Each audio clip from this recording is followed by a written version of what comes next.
Hi everybody, Geraldine back with you again. Now in this video I had a moment of wisdom or madness, whatever you'd like to call it, and decided that we would do some font giveaways. So you need to be a member of Geraldine's Academy Facebook group, and each week we're going to release a new letter. And that link will take you to where you can download the font. So, as I said, they'll be available each week. There's no going back. As a new one gets posted, the old one will come down. So you'll need to keep on top of it. If you wanted to buy the set, you can buy the set at the end. But initially, they're all for free. So what I wanted to show you was what could you do with it. Now there are lots of fonts that are available out there that people can go and buy, but maybe you don't know how that works. So I thought maybe we would run through how that works today, and I'll show you some things that you might like to do with your fonts. So over the time, excuse me, as you collect your fonts, you'll have an uppercase and a lowercase letter, and you will save them all into one folder that you will then send to your USB stick. So I have that folder on my machine, so I'm going to go to open, going to go to my USB, and I'm going to choose all fonts. Now I've called them Alexa. Only reason I've called them Alexa is we have Alexa at our house and it starts with A, and it was a good place to start.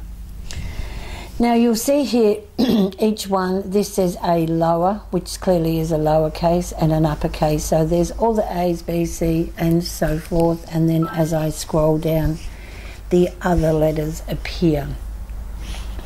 Now this is not like your fonts that are built in on your machine. On those fonts you could type a whole word on the screen. In this case, the machine is seeing each letter as an individual design, so we have to treat it that way. So I'm going to click on the capital L. Excuse me, sorry. And here's our L. Now this is bigger than the fonts that you have on your machine. So it's telling me here it's 45mm high and 49mm wide from edge to edge. So I'm going to now just go down to the home screen and go into our edit mode. So in here now I can use the arrows just to move it around. So I want to type in or have the letters for the word love. So I need to go back down to the taking out folder and go back to where my fonts are and choose my next letter, which is a lowercase o, and you'll see it's placed it kind of in the right place. But that's merely because it will always place the designs in the center of your screen. So back to the folder, go back to my fonts and choose my next letter, which is the lowercase v. Now you can't see the V because it's on top of the O. So I'm going to just scoot across here and move it over to the right. Now you'll see my O has a little tail, like it's joined. So we can, if we want to, place that V so that it's on top of that tail. So it will then look like script continuous writing. So I'm going to go to the taken out folder again, go back to my fonts and choose E. And it's on top of my O, and I'm simply just going to scoot it across to where I want it to be. Now as you bring in each letter, you'll notice a green box surrounds your letter. So this box you can use as a guide if you wanted to, and the grid on the background screen here to place the green line of the box on one of your grid lines, and this can help you with placement. So now my L, the bottom curve of my L, is on this line. Now the other option we have, of course, with this is to resize. So if I go look on my toolbars over here, I have my hoop icon and my resize icon here. So it's the two boxes with the two arrows going in both directions. When I press this, it says my L is 100%. Now I can go up or down 20%. So if I go up 20%, now you can see how much bigger my L is, and I'm at 120. And then what I can do is move it across so that it's kind of sitting like that. Now this L has a definite slant to it, and I did that like that because that's what I wanted, because then you can decide on your rotation key if you want it on that slant, or if you use the single rotation here, we can turn it ever so slightly so that this bottom line is straighter rather than on a slant. And I want it so that the tail of this L is curling up in between the O and the B. And I think that's about it. So I'm going to say OK, and then just scoot it around a bit. Now I'm also not loving the red. I'm definitely not going to stitch this in a red. So maybe while I'm in here, I can have my L selected and go to my little rainbow tab here and choose a different color. So maybe I'll choose turquoise and say OK. Then I'll choose my O. No, here we go. And go back to the rainbow tab and make that the same color, the V.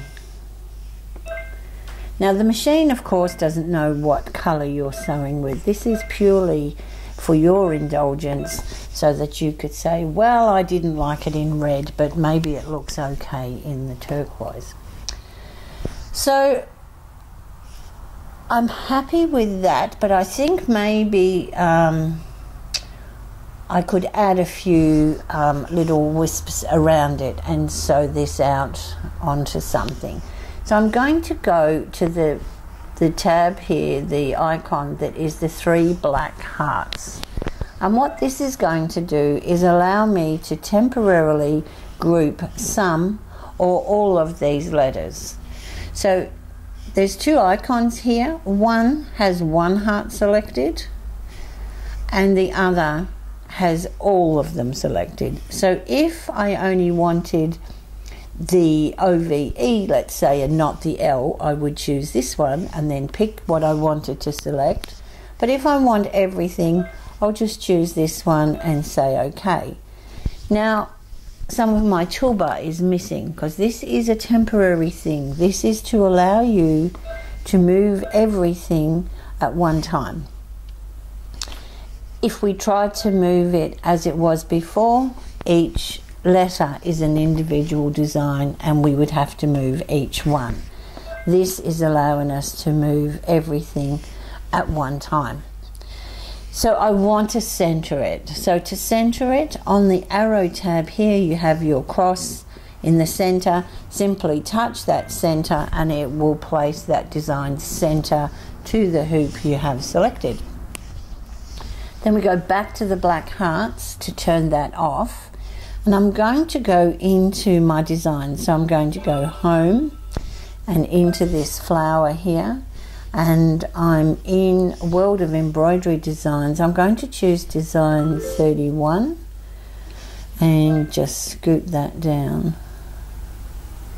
Now I like this, the way the branch is here on this. It kind of flows with that scroll on the S there, on the L here.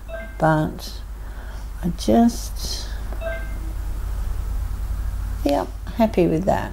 Now I really like that, but maybe I'd like another one on the top. So I could go back and get another one, or I could just simply click the copy button. Now once I hit this, it's already placed the design on there. So you have to be aware there is a design there, but you just can't see it because it's exactly on top of the other one. So the first thing you should do is move it.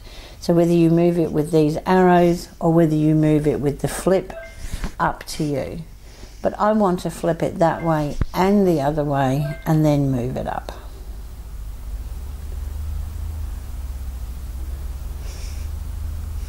And okay, so now what I could do with those selected is go back to the heart, select everything, say OK, and center that. Now it moved ever so slightly, but now I know it is absolutely centered with everything. So I'm good to go. Now you could save this. I mean, this didn't take very long. Just go back to my ready to sew screen. It didn't take very long, but you could save it if you'd spent hours on a design and you felt it was worthy of saving. I want to do live, love, laugh on some hand towels, so I'm going to stitch this out, and I'm going to sew the little flower buds the same color as my word love. Now one other thing, if I say OK, I'm good to go, it tells me I have 5 colors. So it's going to sew my love first, then this design because this one went in first, and then this design. So I've got 5 colors, 1, 2, 3, 4, 5. Now I don't want to change thread 5 times. So if I go back to my edit screen and where these little cotton spools are, if I touch this, it says this is the first color in the design and this is the second. So because these designs have exactly the same colors, now if I say OK, when it does the blue on this one, it will jump and do the same blue at the same time on this one, and then it will jump to the green and do all the green. So I will have taken my colors down from 5 to 3. So I'm going to say OK, and I can see here now I just have 3 colors. Now this has to be the last thing you do before you stitch. If I go back to edit and go back in again, it will be back to 5 colors. So this has to be the last thing you do. So having said that, I'm going to stitch this out and I'll come back shortly and show you what it looks like. See you back here soon. Okay, so here's my towel with love. Turns out I only had to change thread once because I did the buds the same color as the letters, so I was only threading up for yellow and green. So there you go. So pretty quick, a nice gift to give to someone. The words could say mum, it could be baby, it could be a friend's name, it could be anything you want it to be. And look at what you have in your built-in that's wispy and that works with this sort of thing. Doesn't matter what machine you have, you will have something that will look lovely around a word that you can use. So on just another piece of fabric here, on some quilting batting, I've done live and love, and the love is slightly different here. It's beside the L's not hooked underneath. So by playing with fonts in this way, you get to decide how you want them to look. So I hope you enjoy them. Remember, they're free. They're going to be each letter once a week. At the end of that week, it will change to go to the next letter. There's no going back. If you miss it, you would have to go and buy the set from the website, and there'll be a link to that as well. So that's it from me for now. Have fun. See you soon.